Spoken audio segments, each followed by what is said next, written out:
اعوذ باللہ من الشیطان جی، بسم اللہ الرحمن الرحیم۔ جی میرے اسلامی بہن بھائی، آپ لوگوں کا کیا حال ہے؟ امید ہے کہ آپ لوگ خیریت سے ہوں گے۔ اللہ تعالیٰ آپ لوگوں کو ہر جگہ سے خیر ہی کا موقع ملے اور آپ کو ہر طرف سے خیر ہی ہو۔ اللہ تعالیٰ تمام لوگوں کی پریشانیاں، دکھ، تکلیفیں، بیماریاں دور کریں۔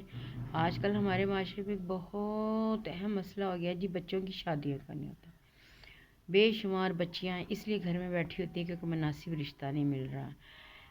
اس میں دیکھا جائے تو ہم والدین کا بہت بڑا ہاتھ ہوتا ہے، کیونکہ جس ٹائم ہم لوگوں کو بچی چھوٹی ہوتی ہے تو رشتے آنے شروع ہو جاتے تو یہ ہوتا ہے جی ابھی نہیں ہم نے کرنا، یا ہمارے پاس ابھی ٹائم نہیں ہے، یا بچے بھی پڑھ رہی ہے۔ پھر اس کے بعد تھوڑا سا اور ٹائم گزرتا ہے تو پھر جناب جی ہوتا ہے کہ بچی مطلب ابھی چاہتی ہے کہ میں جاب کر لوں یا اپنے لیے کچھ بنا لوں زندگی میں۔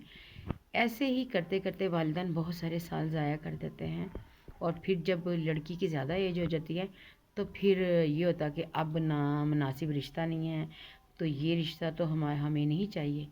تو اب جب جیسے ہی عمر بڑھ جاتی ہے تو پھر کیا ہوتا ہے، پھر سیکنڈ میرج کا آپشن ہو جاتا ہے، یا پھر ایسے لوگ ہوتے ہیں کہ جو پہل تو اچھے اچھے رشتے آتے ہیں، لیکن جیسے ہی بچی کی عمر بڑھتی ہے، اور جب اگر اچھا رشتہ آتا ہے، جب بچی کی عمر بڑھتی ہے تو جب ادھر سے رشتہ آتا ہے تو پھر وہ لوگ کہتے ہیں نہیں جی اب تو بچی 30 سال کی ہوگی، یہ 25 سال کی ہو گئی ہے۔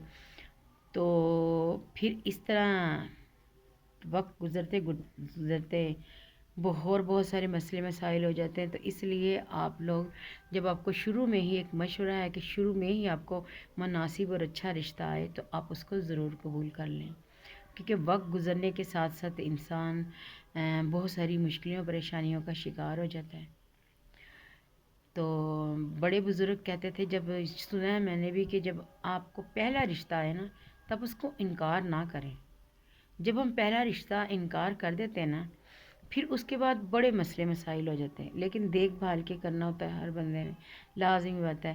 لیکن چونکہ معاشرے میں اب بہت زیادہ رجحان یہی ہے کہ جی بیٹیوں کے شادی کے لیے بہت لوگ پریشان ہوتے ہیں۔ تو آپ لوگوں نے کیا کرنا ہے، آپ نے کوشش تو ہم لوگ کرتے ہیں بے شک، تو آپ اس طرح کریں جو والدین اپنی بچیوں یا بچوں کے رشتوں کے لیے پریشان ہوتے، کیونکہ اگر لڑکی کے مسئلے ہیں نا شادی کے، تو لڑکے کے بھی بہت مسئلے مسائل، کیونکہ جو کہ میں رشتے کرواتی ہوں تو لوگ میرے پاس جب بیٹوں کے لیے آتے ہیں یا بیٹیوں کے لیے آتے ہیں تو ان کے لیے بھی بڑے مسئلے مسائل ہو جاتے ہیں، بیٹوں کے لیے بھی اور بیٹیوں کے بھی لیے۔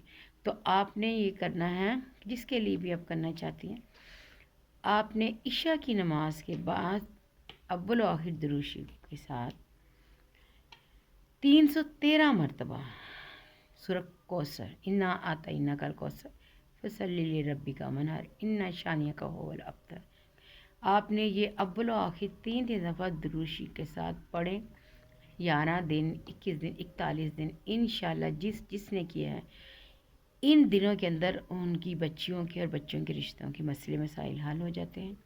اللہ بہتر کرے گا۔ اگر آپ لوگوں نے بھی کسی مناسب رشتے کے لیے کسی سے رجوع کرنا ہے تو آپ مجھ سے بھی کر سکتے ہیں، میرے پاس بہت سارے رشتے ہوتے ہیں، تو دیکھیں گے پھر اللہ بہتر کرے گا۔ اللہ سب کی بچیوں اور بچوں کے نصیب اچھے کرے، کیونکہ بچیوں کے نصیب نہیں، بچوں کے نصیب کے لیے دعا کرنی چاہیے کہ اچھی بہو گھر آئے جو کہ عزت کرے اور دوسرے معاملات دیکھے۔ ضروری نہیں ہوتے کہ ہم بچیوں کے لیے ہی مطلب یہ کریں کہ اللہ بچیوں کے نصیب اچھے کریں، بچوں کے نصیب بھی اچھے کریں۔ آمین ثم آمین، دعاؤں میں یاد رکھیے گا۔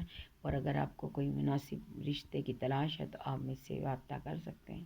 اللہ حافظ۔